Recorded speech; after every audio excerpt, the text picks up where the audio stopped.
Dahil ayaw kong marinig. Pero sa ayaw at sa gusto, iyon ang katotohanan na kailangan nating maunawaan, malaman at maituro ang bukod ng Diyos. Pero bago tayo magsimula, magbabalik-aral tayo, nasa Roma pa rin tayo. Sa Roma pag-aralan natin, sa Roma, chapter 1 to 1 to 15, makikita natin yung author ng Roma ay si Pablo. At ang layunin nito, kaya niya sinulat ang Roma ay maraming dahilan. Una, gusto niya magtayo ng base sa Roma para pag nag-mission sa Espanya, yun yung magiging supporter niya, ang mga taga-Roma. Pangalawa, para iayos yung napipintong sa Roma 1:15,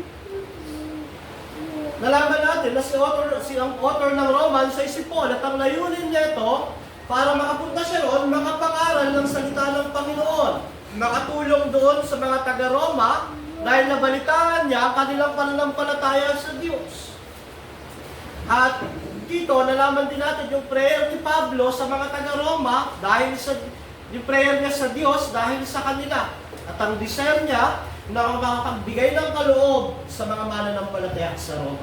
Sa Roma 1:16 to 17, ang tema ng Roma na hindi ko ikinakahiya ang mabuting balita ng Diyos sapagkat ito ang kapangyarihan ng Diyos at ang katuwiran ng Diyos. So sa Roma 1:16 and 17, napag-aralan natin bakit may mga taong kinahihiya ang Ebanghelyo, bakit hindi sila nagagamit ng Diyos para i-share yung gospel dahil una, hindi sila ligtas. So what do we expect from mga people na wala kay Kristo? Hindi nila talaga i-share ang gospel. Pangalawa, sila ay immature. Hindi nila alam yung gospel. Wala silang alam sa gospel, kaya hindi nila alam ibahagi at kinahihiya nila ito. At ang mga ginagawa ng mga nagkakahiya nito ay binabaluktot, dinadagdagan at binabawasan. Yun yung napag-aralan natin sa Roma 1:16 and 17.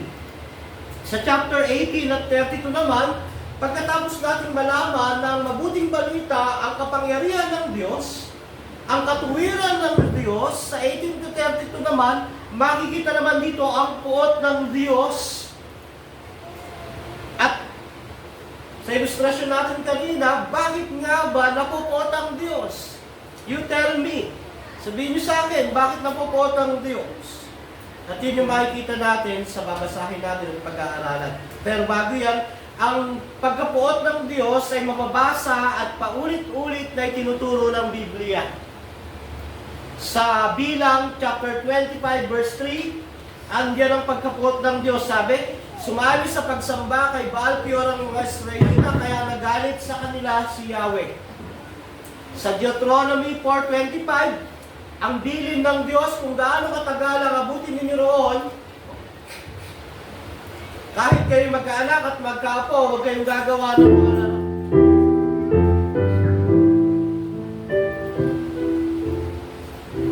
huwag kayong gagawa ng mga larawan upang sambahin, sapagkat magagalit sa inyo si Yahweh na inyong Diyos. Masama ito sa kanyang paningin. Hindi na tayo gumalawa. Huwag kayong gagawa ng mga larawan upang sambahin, sapagkat magagalit sa inyo si Yahweh na inyong Diyos. Masama ito sa kanyang paningin. Sa Awit 97, makikita rin dyan ang galit ng Diyos, at hindi lang yung galit parang kami nauupos. Sa simbuyo ng galit mo, lubos kaming natatakot. Dito ang mga Israelita, sila ay namamatay, unti-unti, nasasakot ng mga bansa, at sila ay natatakot dahil sa galit ng Diyos. Sa John 3:36, binanggit din dyan ang galit ng Diyos o ang quote ng Diyos. Sabi dyan, ang sumasampalataya sa anak ay may buhay na walang hanggan, ngunit ang hindi sumusunod sa anak ay hindi magkakaroon ng buhay. Sa halip, mananatili sa kanya ang quote ng Diyos. Sa Efeso 5:6, binanggit din ng Apostol Pablo ang galit at quote ng Diyos. Huwag kayong padaya kanino man sa pamamagitan ng mga pangatwirang walang kabuluhan. Sapagkat dahil nga sa mga ito, ang Diyos ay napupuot sa mga Suwail. So ang nag-iisa at buhay na Diyos ay mapagmahal sa katotohanan, pero sa labasan natin, makikita natin na ang Diyos ay napupuot. At ang pagkapuot na ito ay isang banal na puot. Hindi yung galit ng Diyos ay kagaya ng puot at galit ng tao na nagmumula sa kanyang pagiging makasalanan. Hindi gano'n.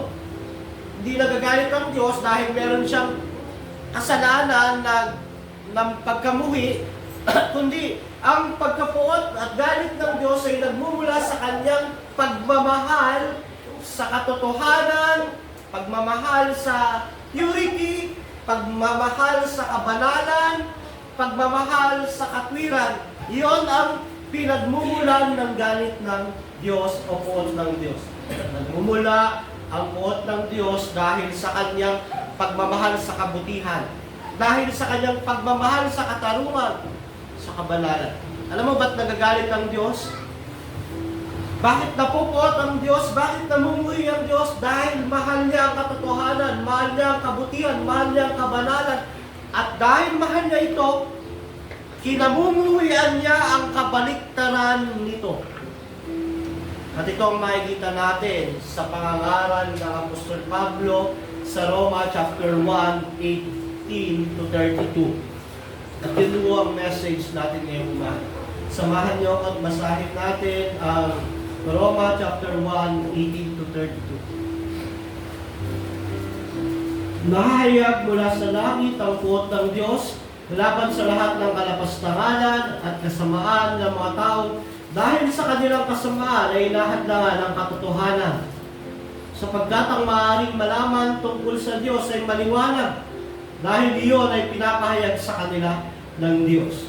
Mula pa ng likhain ng Diyos ang sanlibutan, ang kanyang likas na hindi nakikita, ang kanyang kapangyarihang walang hanggan, at ang kanyang pagka-Diyos ay maliwanag na inihahayag ng kanyang mga ginawa. Kaya wala na silang may dadahilan pa. Kahit nakilala nila ang Diyos, hindi nila pinarangalan bilang Diyos, ni pinasalamatan man. Sa halip, naghahaka sila ng mga bagay na walang kabuluhan, kaya't nagdilim ang hangal nilang pag-iisip. Sila'y nagmamarunong, ngunit lumitaw na sila'y mga hangal. Tinalikuran nila ang kalwalhatian ng Diyos na walang kamatayan, at ang sinamba nila ay mga larawan ng mga taong may kamatayan, ng mga ibon, ng mga hayop na lumalakad, at ng mga hayop na gumagapang. Kaya tinayaan na sila ng Diyos sa kanilang maruruming pagnanasa, hanggang hindi na nila mapigil ang paggawa ng kahalayan sa isa't isa. Tinalikuran nila ang katotohanan tungkol sa Diyos at pinalitan ng kasinungalingan. Sinamba nila at pinaglingkuran ang mga nilikha sa halip na ang lumikha, na siyang dapat papurihan magpakailanman. Amen. Dahil dito, hinayaan sila ng Diyos sa mahahalay na pagnanasa. Ayaw na makapagtalit ng babae sa lalaki ayon sa likas na kaparaanan. At sa halip ay sa kapwa babae sila nakikipag-ugnayan. Ganon din ang mga lalaki. Ayaw na nilang makipagtalik sa mga babae ayon sa likas na kaparaanan.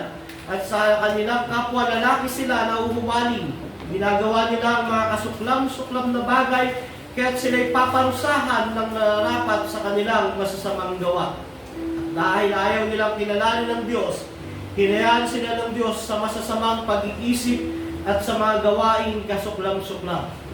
Naging alipin sila ng lahat ng uri ng kasamaan, kabuktutan, kasakiman, maruruming pag-iisip, pagkainggit, pagpaslang, pagtatalo, pandaraya at masamang haangarin. Sila'y naging mahilig sa chismis, mapanirang puri, nasusuklam sa Diyos, walang pakundangan, mapagmataas, mayayabang, mapagkathanang kasamaan, at suwail sa magulang.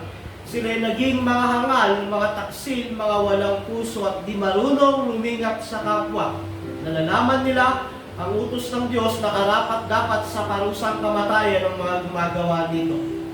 Gayunman, hindi lamang patuloy sila sa paggawa nito, kundi sumasang-ayon pa sila sa gumagawa rin ng mga ito.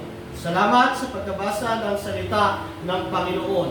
Tanong kanina, bakit napupuot ang Diyos? You tell me, bakit nga ba? Why? dahil sa pagre-rebelde at pagiging makasalanan ng tao.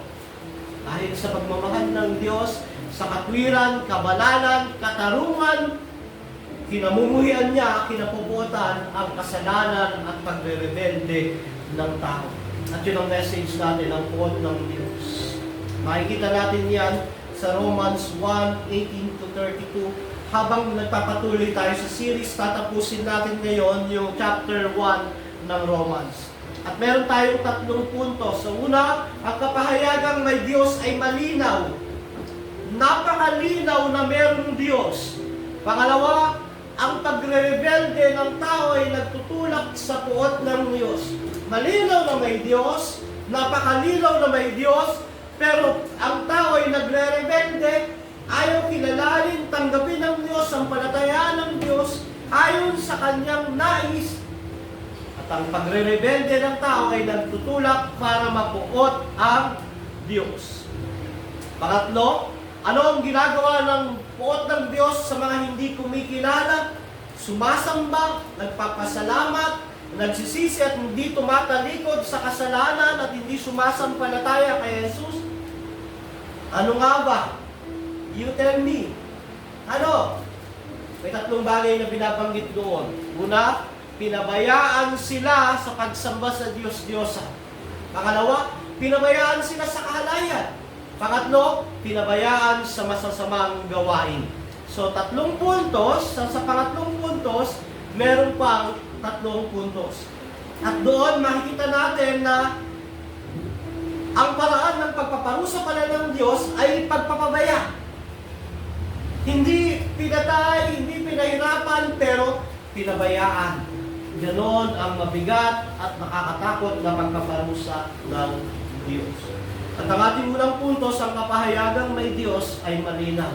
Sa 19, sapagkat ang maaaring malaman tungkol sa Diyos ay maliwanag. Ang sabi ng Apostol Pablo, maliwanag daw ang dapat malaman tungkol sa Diyos dahil i-reveal ng Diyos, ipinahayag ng Diyos sa tao na merong Diyos. Hindi ko kailangan ng Biblia para malaman mong may Diyos. Ang kailangan mo lang makita, marinig, at malalaman mong may Diyos. Napag-aralan natin sa ating confession na ang isang patunay na merong Diyos ay yung general revelation, yung panglabas na kapahayagan ng Diyos. Ang kalikasan, ang araw, ang buwan ay isang napakagandang patunay na merong Diyos. Sabi ng awit 19:1-4, ang kaluwalhatian ng Diyos ay pinapahayag ng kalangitan.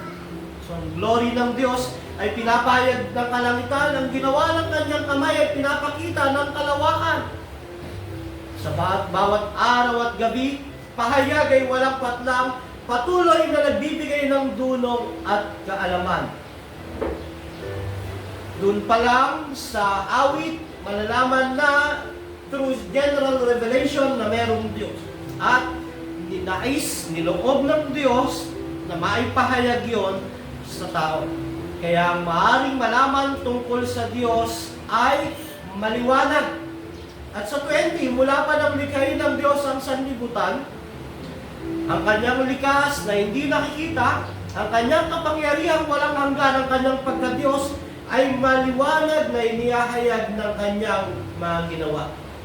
Walang taong hindi malalamang may Diyos. Ito ay malinaw, pinapakita ng Diyos sa bawat tao.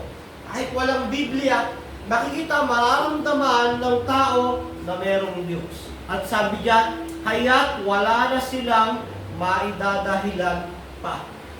Walang maidadahilan ang tao para sabihin niya, pagdating ng paghukom, sasabihin niya sa Diyos, hindi ko kasi alam na may Diyos. Hindi mo kasi sinabi sa akin. Kung sinabi mo sana sa akin, di sana sinamba kita. Di sana pinasalamatan kita. Hindi pwedeng idahilan ng tao yun. Dahil malinaw at nakikita, nararamdaman ng tao na merong Diyos. Sa outside revelation, sa mga puno, sa buwan, sa bituin, sa araw, sa kulog, sa kidlat, ipinapakita ang Diyos. Pag kumukulog, kumikidlat, nalalaman mo na merong Diyos na napupot at nagagalit. Pag nakita mo ang buwan, ang bituin, ang mga bundok, nakikita mo merong Diyos na lumikha. At bukod doon, sa inside revelation, sa puso at isip ng tao, ipinahayag din ng Diyos na totoo siya. Alam ng tao na masama pumatay, magnakaw, mangalunya. Alam ng tao na dapat niyang sambahin ng Diyos. Alam ng taong may Diyos dahil siya ay nilikha ng Diyos sa kanyang imahe. Dito sa argumentong ito, pagkatapos ipahayag ni Pablo ang Ebanghelyo bilang kapangyarihan ng Diyos sa kaligtasan, bilang katwiran ng Diyos para sa tao, ipinahayag niya ang katotohanang alam ng tao na may Diyos. At walang mahidadahilan ang bawat tao para sabing hindi niya kilala ang Diyos, hindi siya nakarinig ng mga missionary, hindi niya nalaman meron palang makapangyarihang Diyos. So sa unang puntos, hindi sikretong may Diyos at ito ay lantad sa lahat. Yun ang gustong sabihin ni Apostol Pablo sa mga mambabasa ng Roma. Bagamat sila ay mananampalataya na, bagamat sila ay na kay Kristo na, ang buong puntos na ito, gustong ipakita ni Pablo ang lahat ng tao ay makasalanan. Hindi mo sikreto na mayroong Diyos. Hindi ito kagaya ng black hole na ano kaya yung nasa loob ng black hole, hindi ko alam. Ano kaya yung Andromeda? Pag nakita natin yung paligid, malinaw na merong Diyos na manlilikha. Sigurado na merong Diyos. So makikita natin sa creation ang katalinuhan, ang kapangyarihan, ang galit ng Diyos, ang kanyang pag-ibig, at ang pagbibigay ng Diyos sa lahat ng tao na nilikha niya ayon sa kanyang imahe. Sapat ito para hanapin siya. Nung nalaman, pinaalam ng Diyos sa tao na totoo siyang Diyos, ano ang dapat gawin ng tao? Anong dapat gawin ng tao nung malaman niya na may Diyos? Hanapin ng Diyos. Tama. Pagnahanap, sumampalataya. Pero sa pinag-usapan natin ay general revelation. Ang kalikasan, ang araw, ang buwan at bituin, ang pagpapakilalang may Diyos. Alam niyo, una niyang dapat gawin, hanapin ng Diyos na ito. Manalangin sa Diyos na ito. At sumampalataya sa Diyos na ito. Di ba? Sapat ang kapahayagan ng kalikasan para kilalanin, hanapin, pasalamatan ang Diyos na ito. Dahil sa pagpapahayag ng Diyos, paglilinaw ng Diyos na merong Diyos, ito ay sapat din para hatulan ang tao. Kaya sabi ni Pablo sa kanyang sulat, kaya't wala na silang may dadahilan pa.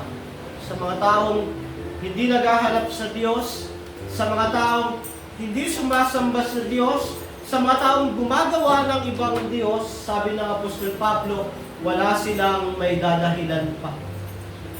Hindi nila pwedeng sabihin, hindi nila pwedeng idahilan na hindi nila kilala ang Diyos. Hindi nila nakita na mayroong Diyos. Pero hindi ito ginawa ng tao. Hindi niya hinanap, hindi niya pinasalamatan. Ang ginawa ng tao, siya ay nagrebelde sa Diyos. Maliban na lang, hanapin siya ng Diyos. Gusto sabihin ng Apostol Pablo na alam ng taong may Diyos, pero hindi niya hinanap ang Diyos. Bagkus ang ginawa niya, nagrebelde siya sa Diyos, ang ginawa lang ng Diyos, hinanap siya mula sa kanyang pagkaligaw, mula sa kanyang pagre-rebelde, mula sa kanyang pagkawalay sa Diyos, hinanap siya ng Diyos. Pero dito, bago niya sabihin iyon, sa mga susunod na kabanata ng Roma, kagaya ng Roma 5:8, Pinadama ng Diyos ang kanyang pag-ibig sa atin nung tayo'y makasalanan pa. Bago iyon, nais ipagdiinan ng Apostol Pablo na ang tao, bago siya hanapin ng Diyos, siya ay kinapopuotan ng Diyos, siya ay rebelde sa Diyos. Na ang unang ginawa ng Diyos, nung nabuhay ang isang tao sa mundong ito, ay pakilala sa kanyang may Diyos. Na habang nagkakaisip, lumalaki ang tao, hindi niya hinanap ang Diyos na yun. Ang ginawa niya ay nagrebelde siya sa Diyos. At sa takdang panahon, hinanap siya ng Diyos. Pero dito, ang makikita natin, ang pagre-rebelde ng tao ay natutulak sa puot ng Diyos. Bakit napupuot ang Diyos? Bakit? Dahil sa pagre-rebelde ng tao. Sabi ng 18, nakahayag mula sa langit ang puot ng Diyos laban sa lahat ng kalapastanganan at kasamaan ng mga taong dahil sa kanilang kasamaan ay inahadlangan ng katotohanan. Nahahayag mula sa langit ang puot ng Diyos sa lahat ng kalapastanganan. Ibig sabihin, sa lahat ng kasalanan at kasamaan ng mga taong dahil sa kanilang kasamaan ay inahadlangan ang katotohanan. Sa 20, kahit nakilala nila ang Diyos, siya hindi nila pinarangalan. Alam ng mga taong may Diyos, pero hindi nila pinarangalan ang Diyos bilang Diyos. Pangalawa, ni pinasalamatan man, hindi na pinarangalan ng Diyos, o sinamba sa paraang nararapat, sa paraang tinuro ng Diyos, ang sumunod pa ay hindi man lang pinasalamatan. Sumunod, sa halip naghaka-haka pa sila ng mga bagay na walang kabuluhan. Gumawa sila ng mga bagay na walang kabuluhan. Nagkaroon sila ng sariling kaisipan na mali sa pagpapahayag ng Diyos. Kaya sabi diyan, kaya't nagdilim ang hangal nilang pag-isip. Hindi na nila pinarangalan, hindi na pinasalamatan, gumawa pa sila ng ibang Diyos, at sa 22 sila'y nagmamarunong. Ngunit lumitaw na sila yung mga hangal. Tinalikuran nila ang kaluwalhatian ng Diyos, hindi na pinarangalan, hindi pa pinasalamatan, gumawa pa ng Diyos, tinalikuran pa nila ang kaluwalhatian ng Diyos na walang kamatayan. At sumunod, at ang sinamba nila ay larawan ng mga taong may kamatayan, ng mga ibon, ng mga hayop na lumalakad, at ng mga hayop na gumagapa. Ipinarangalan, hindi pinasalamatan, gumawa ng sariling Diyos, nagmarunong at sinamba ang mga nilikha ng Diyos. Ano ang magiging reaksyon ng Diyos? Mapupuot. At sa 25, sabi pa, tinalikuran nila ang katotohanan tungkol sa Diyos. At pinalitan ng kasinungalingan, sinamba nila at pinaglingkuran ang mga nilikha sa halip ng lumikha na siyang dapat papurihan magpakailanman. Amen. Ang aral na ito ng Roma ay isa sa pinakamabigat at mahirap na doktrina na dapat yakapin, matutunan at aralin ng tao para siya ay maging tapat sa Diyos, para siya ay maglingkod ng totoo sa Diyos.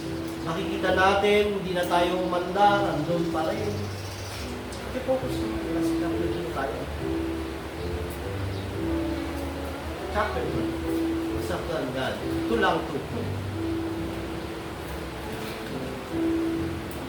Sabi nga, tinalikuran nila ang katotohanan tungkol sa Diyos. Pinalitan ng kasinungalingan, sinamba nila at pinaglingkuran ng mga nilikha sa alip ng lumikha na siyang dapat papurihan magpakailanman. Malinaw na mayroong Diyos. Yun ang una nating puntos. At ganito ang ginawa ng tao. Nagrebelde siya sa Diyos. Una, hindi niya siya pinarangalan. Pangalawa, hindi na pinasalamatan, gumawa pa ng Diyos at sinamba ang mga nilikha ng Diyos. Sabihin niyo sa akin, tama ba na mapuot ang Diyos sa mga ganong klase ng tao? Ang Diyos na mapagmahal sa katarungan, kabanalan, katotohanan, kaluwalhatian, lahat ng kabutihan, at ganoon ang gagawin ng tao, tama ba na mapuot ang Diyos? Ang tawag ko sa pagkapuot na yun ay banal na puot ng Diyos. Bakit? Dahil hinahadlangan ng tao ang kanyang sarili na makita ang katotohanan sa Diyos. Sinisuppress niya at dinidinay na may Diyos dahil hindi niya pinarangalan eh. Hindi niya rin pinasalamatan. So ang ginawa ng tao, alam niyang may Diyos, pero hindi niya nais malamang may Diyos. Sinusuppress. Pinipigilan niya yung kanyang sarili. Dinidinay niya sa kanyang sarili ang katotohanan may Diyos. Ang ginawa niya, hindi niya pinasalamatan at nahadlangan ng tao ang kanyang sarili na sumamba sa tunay na Diyos. Nahadlangan din ng tao ang kanyang sarili na katotohanan dapat niyang sambahin ng Diyos sa paraang karapat dapat. Kaya sabi sa 25, kinalikuran nila ang katotohanang may Diyos. Anong makikita natin dito? Makikita natin ang rason bakit namumuhi at napopot ang Diyos sa kasalanan. Dahil ang kasalanan ng tao ang naging dahilan para hindi niya kilalanin may Diyos kahit nahahayag mula sa langit na mayroong Diyos. Dahil dito, nahahayag sa langit ang puot ng Diyos sa mga tao. Hindi siya pinaparangalan, hindi siya pinapasalamatan. Mga nagmamarunong, tumatalikod sa kaluwalhatian ng Diyos at sumasamba sa mga nilikha ng Diyos. Sa ancient times, sa lugar na malalamig, ang nagbibigay ng comfort sa kanila yung araw.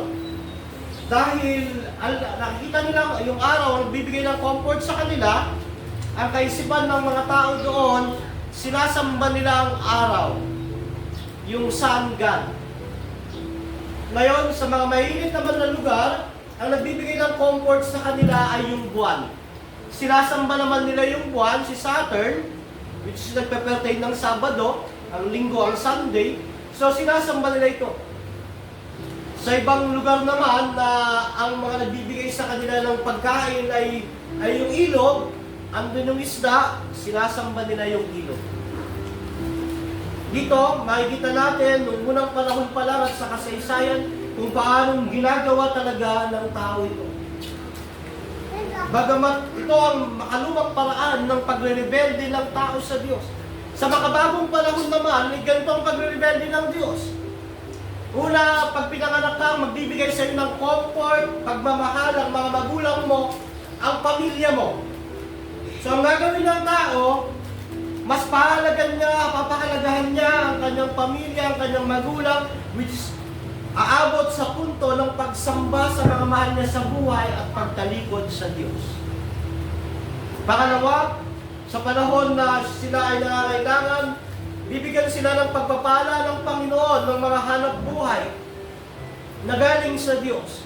Ngayon, ang gagawin ng tao, dahil yung hanap buhay na iyon ang magbibigay sa kanya ng comfort at mga pangailangan, pero alam niya na iyon ay biyaya ng Diyos, ang gagawin niya, sasambahin niya yung hanap buhay na iyon at tatalikuran ng Diyos.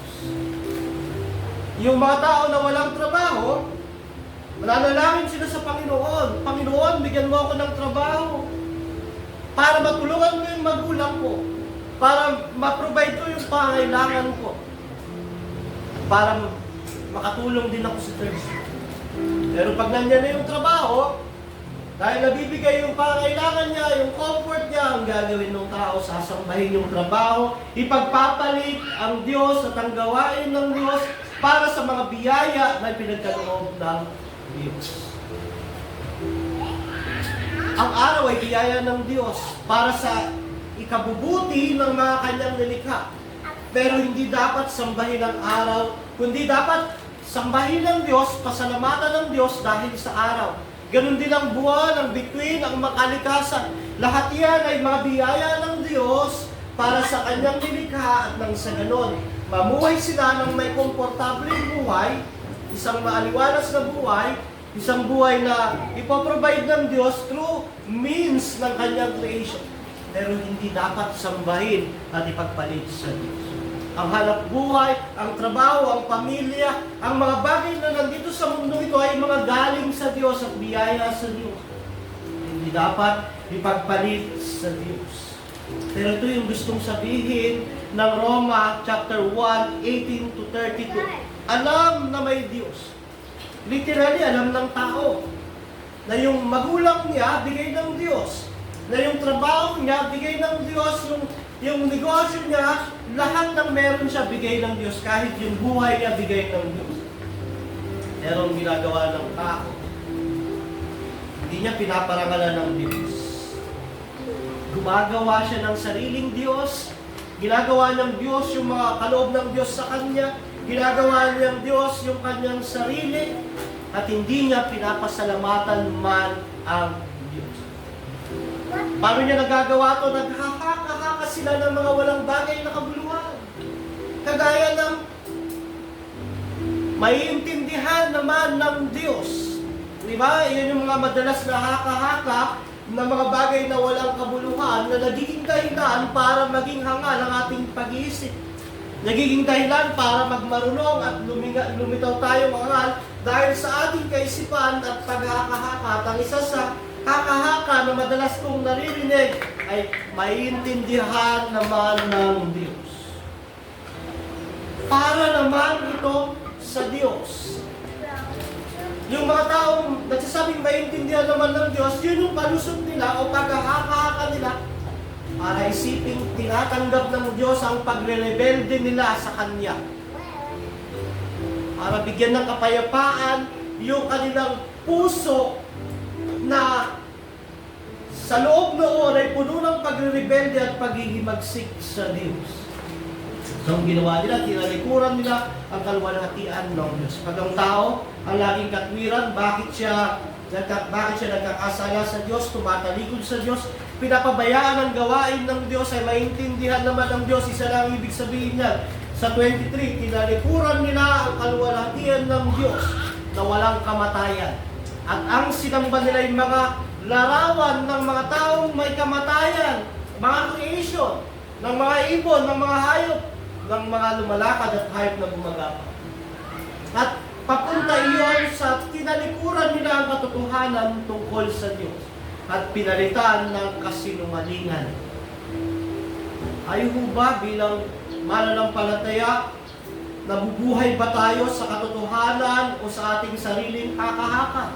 Tayo ba ay nabubuhay sa kaisipan na tinuturo ng Diyos na tama o yung naririnig lang natin sa paligid na akala natin tama? Dahil kung hindi tayo nabubuhay ayon sa tamang tinuturo ng Diyos, kagaya tayo nung binabanggit ni Pablo na nagre-rebelde at nagtutulak sa puot ng Diyos.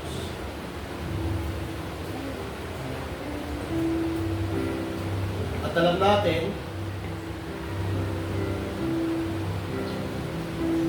ito yung irony, ito yung kalungkutan ng pagiging makasalanan ng tao. Bilang makasalanang tao, kahit tayo ay ligtas, may tendency na ganito tayo.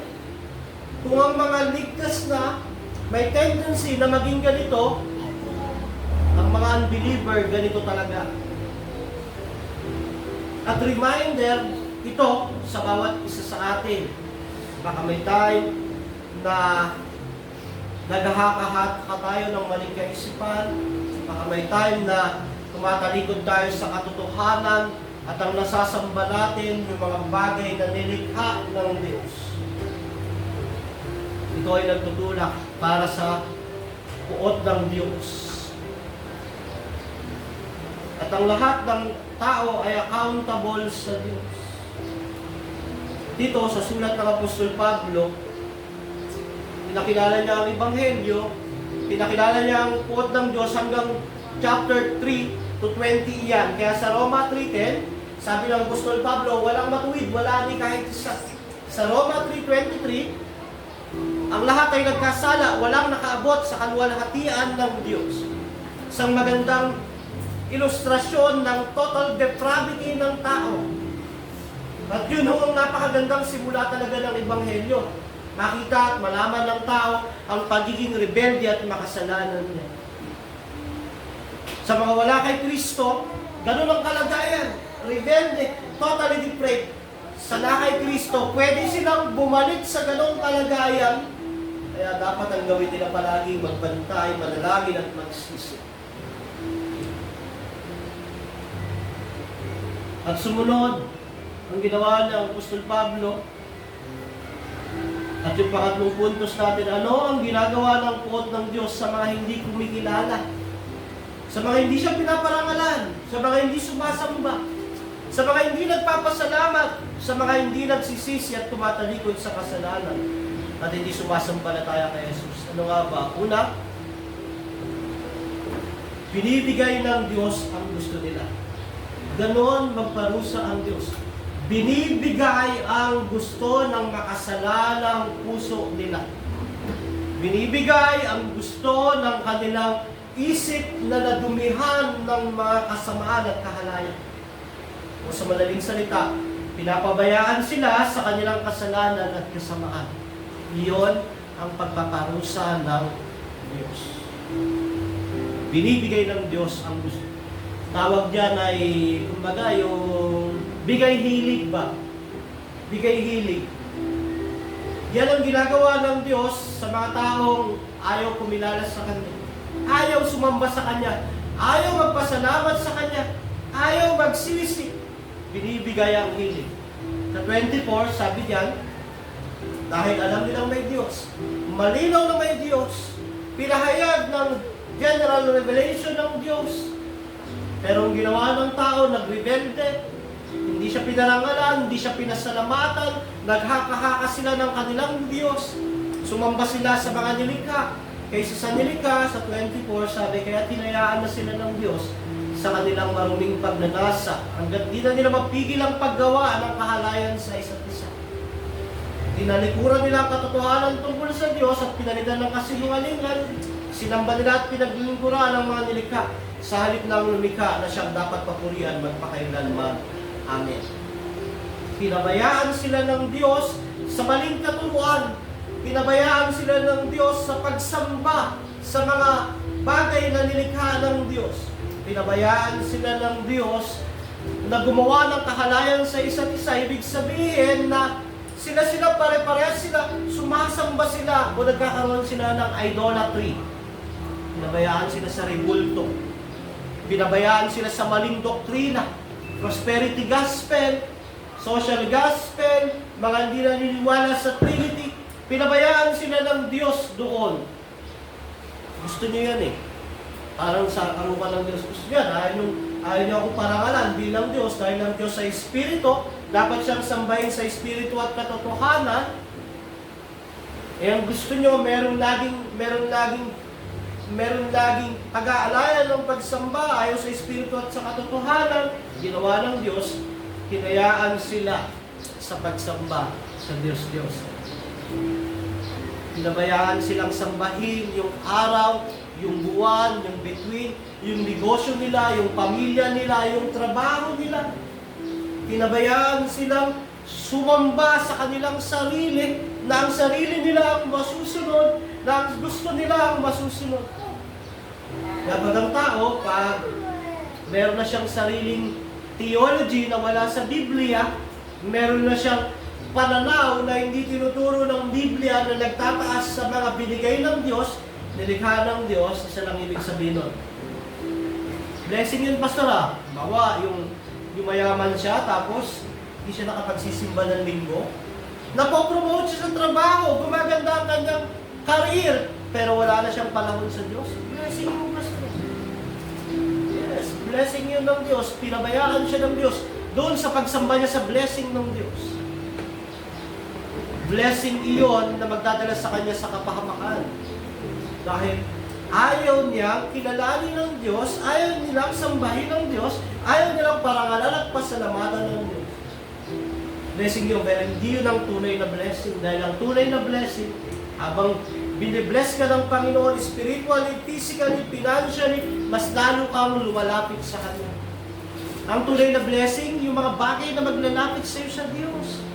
Kahit maghirap ka pa, kahit mawalan ka ng trabaho, kahit maranasan mo ang pagdurusa at persecution sa mundong ito, kahit mamatay ka, kung yan ang maglalapit sa Diyos, yan ang tunay na blessing.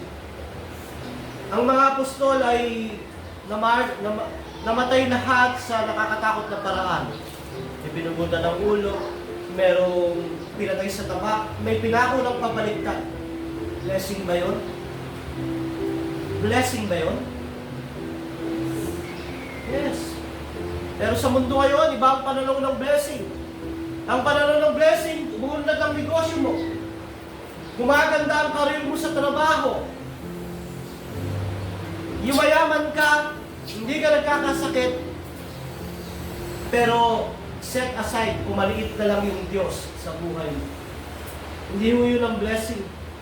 Isa lang ibig sabihin mo, tinabayaan ng Diyos sa kanilang maruming pagnanasa sa pera, pagnanasa sa kapangyarihan, pagnanasa sa popularidad, pagnanasa sa mga bagay na tinataas ng mundong ito. Kaya hanggang sa hindi na nila mapigil ang paggawa ng masama sa isa't isa. Dahil sa pagnanasa sa kayamanan, popularidad ang ginagawa ng tao, nagkakaroon ng pagsisiraan, inggitan, hanggang umabot sa pagpatay, pagnanakaw, at hanggang umabot sa tinalikuran na katotohanan tungkol sa Diyos at pinalitan ng kasinungalingan. Sinamba nila, pinaglingkuran ng mga nilikha sa halip ng lumikha na siyang dapat papurihan magpakailan. Ano ang gamot dito? Ano ang gamot sa ganito na kung tayo'y mapupunta dito? Isa lang ang gamot. Magbalik kay Kristo. Sumampalataya kay Kristo. Magtiwala kay Kristo. Tumingin palagi kay Kristo. Dahil pag hindi tayo tumingin kay Kristo, sasambahin natin lahat ng bagay na nandito sa mundong ito na nagbibigay sa atin ng comfort, kagalakan at kaligayahan. Sabi nga ni John Calvin, ang puso raw ng tao ay pabrika ng Diyos-Diyosan. Totoo yun. Kaya kung hindi tayo nakapokus kay Christ, nakasentro kay Kristo, sasambahin natin yung araw, kagaya ng mga tao na nabuhay noong unang panahon dahil nabibigay ito ng comfort pag taglamig. Diba? Pag tag-init, ang hinahanap ng tao, wala bang init? Pag taglamig, wala bang init dyan?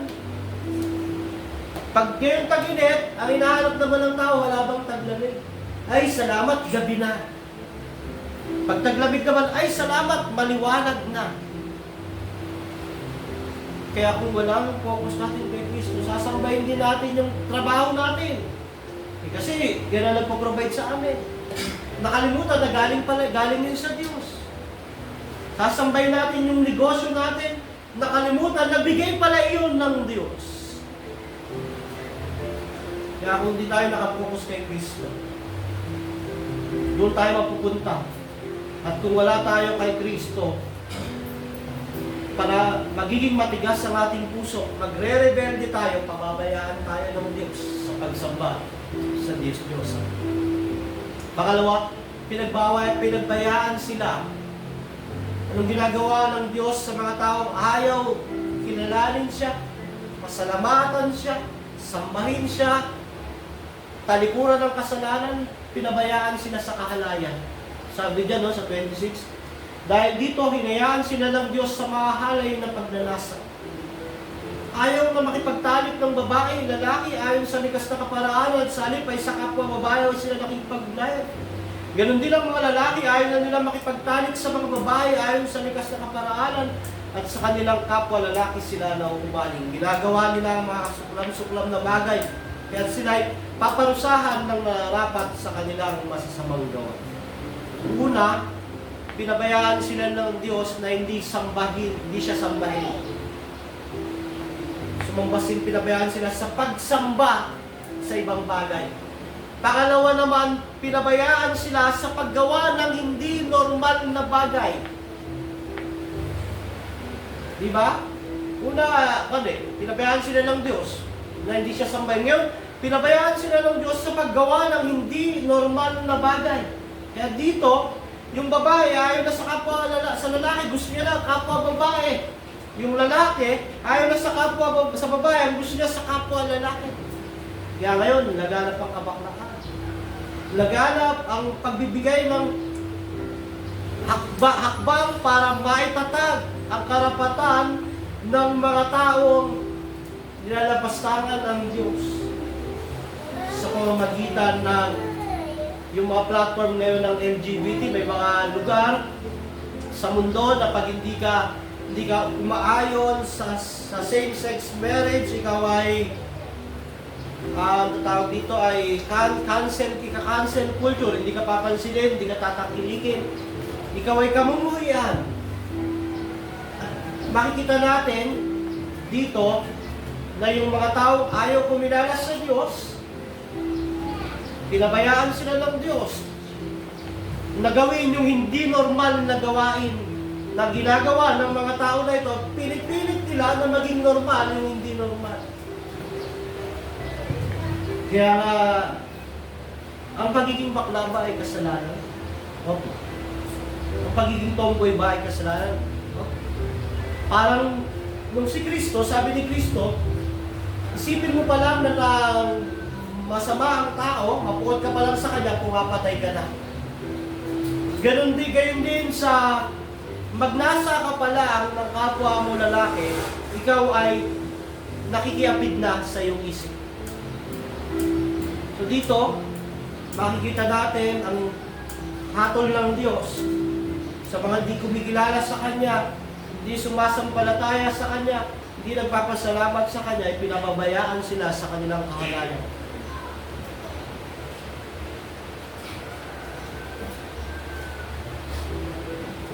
Kaya sila ay paparusahan ng nararapat sa kanilang masasamang gawa. Sa Bible, makikita natin ang quote ng Diyos sa Sodoma at Gomora. Kung paano ginulaw ng Diyos ang isang bayan dahil sa kasalanan ng kapaklaan. Hanggang ngayon, sinisikap ng mundong ito na itawid para maging normal na yung hindi normal sa Biblia gagawing normal sa mundo. At kung mangaral ka ngayon sa mga lugar na maraming tao, marami ang mag-oppose sa iyo. Dahil nga, may mga taong hinayaan ng Diyos dahil sa kanilang pagre-rebelde, hindi pagsunod sa Diyos, sa kanilang kahalayan. Pangatlo, pinabayaan sa masasamang gawain. Hindi tayo magtatapos sa 28 at 29. Dahil ayaw nilang kinalanin ng Diyos, hinayaan sila ng Diyos sa masasamang pag-iisip at mga gawain kasuklang-suklang. Hinayaan sila ng Diyos sa masasamang pag-iisip at mga gawain kasuklang-suklang. Ang tendency, pag ayaw ng tao kinalanin ng Diyos, sumampalataya sa Diyos, pasalamatan ng Diyos, pababayaan siya ng Diyos sa kanyang masasamang pag-iisip. Ano ang masasamang pag-iisip? Magkakaroon siya ng ibang Diyos, magkakaroon siya ng haka-haka ng kanyang pag-iisip. At alam niyo, madalas na narinig ko sa mga tao na pinabayaan ng Diyos, ganito Di bali hindi ako nagsisimba, hindi naman ako nakakalimot sa Diyos. Isa lang naman ang pupuntahan. Kahit saan ako sumama, doon din naman pupunta. Nanggang sa dulo ng kanilang buhay, ang kaisipan nila na kahit hindi ako nagbabasa ng Biblia, hindi ako nananalangin, hindi ako sumisimba, hindi naman ako nakakalimot sa Diyos. Grabe yung masamang pag-iisip na yun. Grabe yung doktrina ni Satanas na iyon na itinatalim at tinuturo sa mga tao sa mundong ito na ayaw kumilala, magpasalamat at sumamba sa Diyos. Kaya sa 29, naging alipin sila ng lahat ng uri ng kasamaan, kabuktutan, baluktot na mag-iisip, kasakiman, pagmamahal sa salapi, nangigit sa Diyos, maruming pag-iisip, yun nga, yung katwirang wala sa Biblia, pagkainggit, naantong sa pagpaslang, pagtatalo, pandaraya, masasamang hangarin, naging mahilig sa kismis, naging napapanirang puri. Tigit sa lahat, nagsusuklam sa totoong Diyos. Walang pakundangan, mapagbataas, mayayabang, mapagkatalang kasamahan, suwain sa magulang. Sila'y naging mga hangal, mga taksil, mga walang puso at di marunong lumingap sa kapwa. Nalalaman nila na ang utos ng Diyos na karapat-dapat sa parusang kamatayan ng mga gumagawa nito. Gayunpaman, patuloy sila sa paggawa nito kundi sumasang-ayon pa sa gumagawa ng mga ito. Hindi lang sila hinayaan ng Diyos sa masamang gawain at masamang isipan, naging proud pa sila sa mga gawain ito. Di ba? Grabe ang pagka-proud ng tao sa masasamang gawain. Makikita mo ngayon, ina-upload sa Facebook, sa Twitter, sa Viber, sa TikTok, yung mga mahalay na gawa. Yung mga masasamang gawa. Ano yung masasamang gawa? Andiyan. Kabuktutan, kasakiman, maruming pag-iisip, pag-iinggit, pagtatalo, pandaraya. Di lang nila ginagawa iyon, proud pa sila. Ako minsan nalulungkot dahil makikita mo yung isang tao na nagsasabing Kristiyano, pero ang laman ng kanyang isip, ang laman ng lahat ng meron siya ay puro kasakiman, popularity. At ang nais niya lang ay may halong pagmamahal sa salapi. Pinabayaan sa masasamang gawain, hindi lang pinabayaan dahil dito, proud pa sila sa ganong gawain. Tangtanging solusyon, kung ang isang Kristiyano ay nahulog o nandito sa ganitong kalagayan, ay magsisi, tumalikod at muli makita ang krus ng Kalbaryo ni Yesu Cristo. Ang lahat ng kayamanan ay kay Kristo.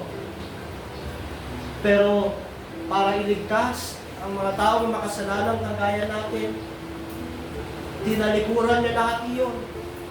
Tinuring niya iyon na walang kabuluhan, naging tao ang Diyos. At sa kanyang pagiging tao, naranasan niya ang lahat ng pagdurusa, pasakit at paghihirap at kamatayan sa krus ng Kalbaryo, at nang sa ganoon, yung mga magtitiwala sa Kanya, sasampalataya sa Kanya ng totoo, ay mapapawalang sala at makakalaya mula sa buod ng Diyos. Sa mga tao na wala kay Kristo, iyon ang puot ng Diyos. Ang pabayaan tayo sa pagsamba sa Diyos-Diyosan. Ang pabayaan tayo sa kahalayang hindi normal, masasamang gawain hindi normal. At ang pangatlo, pabayaan tayo sa masamang kaisipan, masamang gawa, at maging proud tayo doon. Maraming gumagawa ng mga bagay na dapat nilang ikahiya, ang proud pa. Alam niyo kung bakit? Nakakatakot ang dahilan dahil pinabayaan sila ng Diyos. Kaya nga po, nakakatakot ang puot ng Diyos. Kung meron tayong dapat katakutan, ay ang puot ng Diyos. At ang tanging solusyon para mapahupa ang puot ng Diyos ay ang pagsampalataya sa ginawa ni Kristo sa krus ng Kalbaryo. At sa pagsampalataya nito, magkakaroon tayo ng bagong puso at bagong isip. Isang puso at isip na hindi mapagmahal sa mga biyaya ng Diyos. Isang puso at isip na hindi ang priority ang mga binigay ng Diyos para magbigay sa atin ng comfort, kaligayahan, enjoyment. Kundi ang focus ay ang nagbigay noon, kundi ang Diyos. Ito yung conclusion natin, ang puot ng Diyos sa Roma chapter 1, 18-32, makikita natin ang kapahayagan at katotohanan may Diyos. At makikita natin sa sumunod na chapter ang pagre-rebelde ng tao, hindi pagkilala sa Diyos, pagpaparangal sa Diyos, hindi pagpapasalamat sa Diyos, paghaka-haka ng mga maling kaisipan, at pagsamba sa mga nilikha ng Diyos ay nagtulak para sa kanyang puot. Ngayon, anong ginagawa ng puot ng Diyos sa mga hindi kumikilala, sumasamba, nagpapasalamat at nagsisisi, sa mga hindi tumatalikod sa kasalanan at hindi sumasampalataya kay Jesus? Pinababayaan sila sa kanilang Diyos-Diyosan, sa kanilang kahalayan at sa kanilang masamang gawain. Sa mga covenant members ng church, panalangin natin ang mga kapatid na nahuhulog sa bitag ni Satanas. Panalangin natin yung mga kapatid na naliligaw at nawawala ang focus kay Kristo. Sila hindi ligtas, sila ay maligtas. Panalangin natin din ang ating sarili na pag dumating ang ganitong tukso, humingi tayo ng lakas mula sa Diyos. Mapagtagumpayan ang mga bagay na ito. Dahil ako po'y naniniwala na ang mga ligtas ay nagpe-persevere hanggang wakas.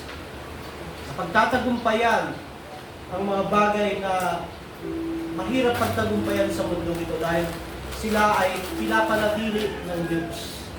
Nagpe-persevere kasi pinapreserve sila ng Diyos. No, meron tayong natutunan sa chapter ng Roma. Natapos na natin yung chapter 1, susunod naman ay chapter 2. Naging biyaya at pagpapala sa atin ang masakit na mensahe ng libro ng Roma. Nagbigay ito ng katatagan at kalakasan para makaiwas tayo at laging tumingin kay Kristo.